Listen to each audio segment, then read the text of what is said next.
السلام علیکم، welcome back once again. آج کا ہمارا ٹاپک ہے کہ اللہ پاک گناہ گار بندوں سے بھی محبت کرتے ہیں۔ تو آج میں آپ لوگوں کو چھوٹا سا واقعہ سناؤں گا۔ تو دو دوست بیٹھے ہوتے ہیں، وہ جو زیادہ نیک ہوتا ہے وہ کہتے ہیں اللہ پاک نیک بندوں سے زیادہ محبت کرتے ہیں۔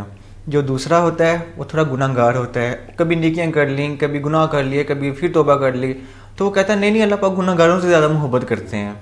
تو جو نیک ہوتا ہے وہ کہتا ہے اوئے کیا ہو گیا تجھے؟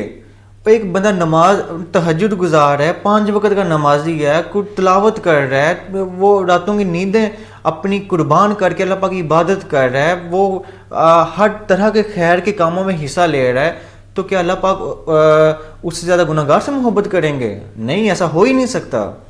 تو وہ جو گناہ گار ہوتا ہے، گناہ گار کہہ رہا ہوں، جو دوسرا لڑکا ہوتا ہے تو وہ کہتا ہے کہ ہم ایسا کرتے ہیں، کسی بڑے سے فیصلہ کروا لیتے ہیں۔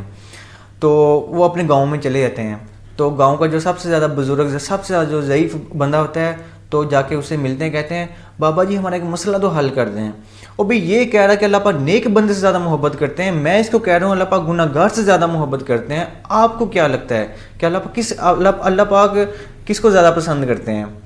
تو بابا جی کہتے ہیں بیٹا بات یہ ہے کہ میں عالم دین تو نہیں ہوں، ہاں لیکن میں تم لوگوں کو اتنا ضرور بتا سکتا ہوں کہ میری نا ایک دھاگے کی فیکٹری ہے۔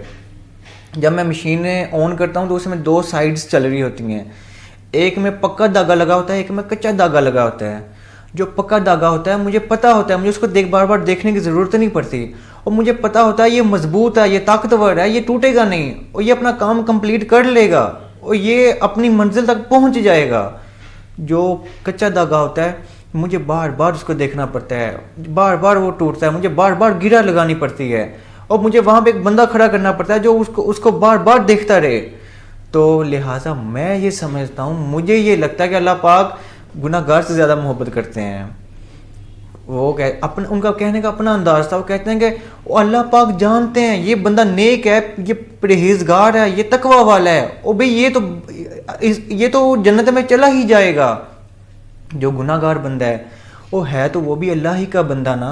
اللہ پاک تو بہت زیادہ غفور الرحیم ہے، وہ تو 70 ماؤں سے زیادہ محبت کرنے والے ہیں۔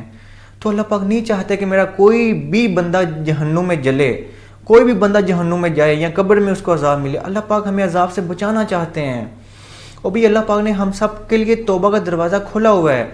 اگر ایک بندہ کافر بھی ہے نا تو اپنی پوری زندگی اللہ پاک کی نافرمانی میں گزار دے، اور مرنے سے پہلے اگر بندہ وہ توبہ استغفار کر لے، کلمہ پڑھ لے، تو وہ کلمہ گو کہلائے گا، وہ مسلمان کہلائے گا، وہ ایمان والا کہلائے گا۔ اللہ پاک اس کے زندگی کی سارے گناہوں کو، ساری خطاؤں کو بخش دیں گے، معاف کر دیں گے۔ بلکہ کچھ روایتوں میں آتا ہے کہ اللہ پاک سب گناہوں کو نیکیوں میں بھی تبدیل فرما دیتے ہیں۔ ہاں، تو شیطان کیا کرتا ہے؟ یہ ہمیں اللہ پاک کی رحمت سے نا امید کرتا ہے۔ میں آپ کو بتاؤں، جب بھی آپ سے گناہ ہو جائے نا، توبہ کریں، فوراً توبہ کریں، اور بھئی اس کو تو دل کی ندامت، دل کی شرمندگی، بس یہی مطلوب ہے۔ اس نے ہمارا دنیا میں جو آنے کا مقصد ہے وہ اللہ کو راضی کرنا ہے، ہم نے اللہ پاک کی عبادت کرنے کے لیے ہم آئے ہیں، اور بھئی یہ رہنے کی جگہ نہیں، یہ امتحان کی جگہ ہے۔ آپ کسی بھی امتحانی سینٹر میں چلے جائیں، کیا آپ وہاں مستقل قیام کرتے ہیں؟ اور بھئی آپ نے پرچہ دینا ہے، اپنے گھر واپس آ جانا ہے۔ جو مسلمانوں کا اصل گھر ہے، وہ ٹھکانہ ہے، وہ جنت ہے، ہم سب جائیں گے، انشاءاللہ ضرور جائیں گے۔ تو ایک بات ہمیشہ یاد رکھیے گا کہ روح زمین کا سب سے بڑا گناہ اللہ پاک کی رحمت سے نا امید ہونا ہے۔ تو آپ نے کبھی یہ گناہ نہیں ہونے دینا، ہمیشہ اپنے رب کی رحمت پہ نظر رکھنی ہے۔ وہ بہت غفور الرحیم ہے، وہ توبہ استغفار کو بہت پسند کرتا ہے۔ کہتے ہیں جب کوئی نوجوان توبہ کرتا ہے، سچے دل سے توبہ کرتا ہے، تو اللہ پاک مشرق سے لے کر مغرب تک 40 قبرستانوں سے مشرق سے لے کے مغرب تک 40 دن تک قبرستانوں سے عذاب قبر اٹھا لیا جاتا ہے۔